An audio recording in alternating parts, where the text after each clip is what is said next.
नमस्कार सभी साथियों को, उम्मीद करता हूं आप सभी बहुत बढ़िया होंगे। इस वीडियो में हम बात करेंगे एसएससी जीडी कांस्टेबल भर्ती 2024 के बारे में। अगर आप भी इसका फिजिकल देने जाने वाले हैं तो इस वीडियो को ध्यान से ज़रूर देख लें। अगर आप छोटी सी गलती भी अगर वहां करते हैं तो आपको इस गलती से 100% रिजेक्शन मिलने वाला है। तो वीडियो को लास्ट तक ध्यान से पूरा कंप्लीट जरूर देखें एक बारी, क्योंकि कुछ ज़रूरी चीज़ें हैं जो मैं आपको अच्छे से क्लियर करूँगा। अगर उस गलती को अगर आप करते हैं तो 101% आपको रिजेक्शन मिलने वाला है। आप सभी से एक छोटी सी रिक्वेस्ट है कि कनेक्टेड रहिए जब तक आपका फाइनली सिलेक्शन नहीं हो जाता है, क्योंकि फाइनल सिलेक्शन होने के बाद फिर आपको किसी से कनेक्टेड रहने की ज़रूरत नहीं है, ताकि आपको टाइम सारी अपडेट, छोटी से हर छोटी अपडेट आपको सबसे पहले मिलती रहे। बढ़ते हैं स्क्रीन की ओर। एसएससी जीडी वाली जो बढ़ती है आपकी 2024 वाली, इसमें दो ही मेन चीज़ें हैं जो सबसे ज़्यादा जो प्रॉब्लम आती है। दो चीज़ें हैं, एक तो आपके डोमिसाइल और दूसरा है आपका कास्ट सर्टिफिकेट। तो फर्स्ट अगर हम बात करें कास्ट सर्टिफिकेट की, तो कास्ट सर्टिफिकेट आपका चाहे पुराना हो चाहे नया हो, तो इससे तो कोई प्रॉब्लम नहीं है, क्योंकि इसके लिए भी एक क्रूशियल डेट दी गई है। अगर आपका उससे पुराना है तो 99% चांस तो ये है कि आपको वहाँ पर सिलेक्शन दे दिया जाएगा, मतलब आपको भर्ती से बाहर नहीं किया जाएगा। लेकिन अगर 1% चांस है, अगर आपका जो क्रूशियल डेट से अगर पहले का अगर कास्ट सर्टिफिकेट है तो उसे नया बनवा ले, क्योंकि अभी टाइम है आपके पास, बनवा लिया होगा अब तक तो आपने जो अपना कास्ट सर्टिफिकेट है, तो वो कास्ट सर्टिफिकेट में तो इतनी प्रॉब्लम नहीं है। लेकिन अब बात आती है आपकी डोमिसाइल की। डोमिसाइल अभी आप सभी जानते हैं कि डोमिसाइल जहाँ पर आपके मूल निवासी हैं वहाँ का ही डोमिसाइल आपका उसी स्टेट का डोमिसाइल होना चाहिए।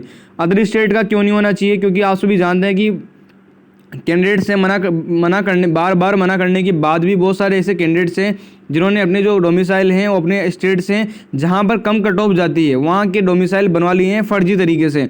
तो उनके खिलाफ भी इस बार क्या है, जो आपकी एमएचए है, यानी कि जो होम अफेयर्स है, मिनिस्ट्री ऑफ होम अफेयर्स के द्वारा, ऑनरेबल हाई कोर्ट्स के द्वारा इस बार क्या किया गया है, जहाँ भी जिस भी सेंटर्स पर कोई भी कैंडिडेट्स अगर पाया गया है, अगर जिसका जो डोमिसाइल है वो मूल निवासी का जहाँ का है वहाँ का न होकर अदर स्टेट का डोमिसाइल बनाया है फर्जी तरीके से, तो उसके खिलाफ जो वहाँ पर सीआरपीएफ जिसने भी फिजिकल कंडक्ट करवाया है वहाँ की लोकल पुलिस के द्वारा उसके खिलाफ सख्त से सख्त कार्रवाई की जाएगी और उसके वहाँ की जो लोकल जेल में उसके खिलाफ एफआईआर दर्ज की जाएगी।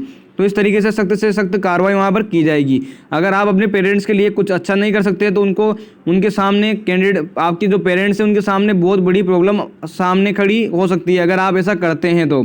इसलिए आपसे छोटी सी रिक्वेस्ट है, अगर आपने भी ऐसा किया है तो वहाँ या तो फिजिकल देने न जाएं आप। और एक और चीज़, जैसे कि हम मान लेते हैं आप यूपी से हैं या बिहार से हैं या राजस्थान से हैं, जहाँ की जो कट ऑफ है वो बहुत ज़्यादा हाई जाती है, और लेकिन आपने जो अपना जो डोमिसाइल है इन स्टेट्स में न बनवाकर जो अदर स्टेट है, यानी कि जहाँ पर लो कट ऑफ जाती है, जैसे कि अपने जो उत्तर पूर्वी जो राज्य हैं, यानी कि हिमाचल प्रदेश, दूसरे जो भी राज्य हैं यहाँ कम कट ऑफ जाती हैं, वहाँ का डोमिसाइल अगर आपने बनवाया है, अगर आपके कोई जो पेरेंट्स अगर आपके जॉब करते हैं उस वजह से आपको यहाँ से यहाँ पर आप आकर रह रहे हैं, वो एक अलग बात हो जाती है कि अगर आपने वहाँ का डोमिसाइल बनवाया है तो। लेकिन इसके अलावा बहुत सारे जो कैंडिडेट्स हैं फर्जी तरीके से अपना जो डोमिसाइल बनवाते हैं, सख्त से सख्त कार्रवाई आपके खिलाफ की जाती है। डोमिसाइल की जो है वो बहुत बड़ी प्रॉब्लम, आपके डोमिसाइल अगर आपने फर्जी बनवाया है तो बहुत बड़ी प्रॉब्लम आपके सामने और आपके पेरेंट्स के सामने आ सकती है। तो इस वजह से अगर आपने बनवाया है तो देने न जाएं, और फिर भी अगर आपने गलती से अगर आप चाहते हैं कि हम बनवा लिया है लेकिन मुझे 100% सिलेक्शन लेना ही है, जाना ही है, तो फिर वो आपके ऊपर डिपेंड करता है।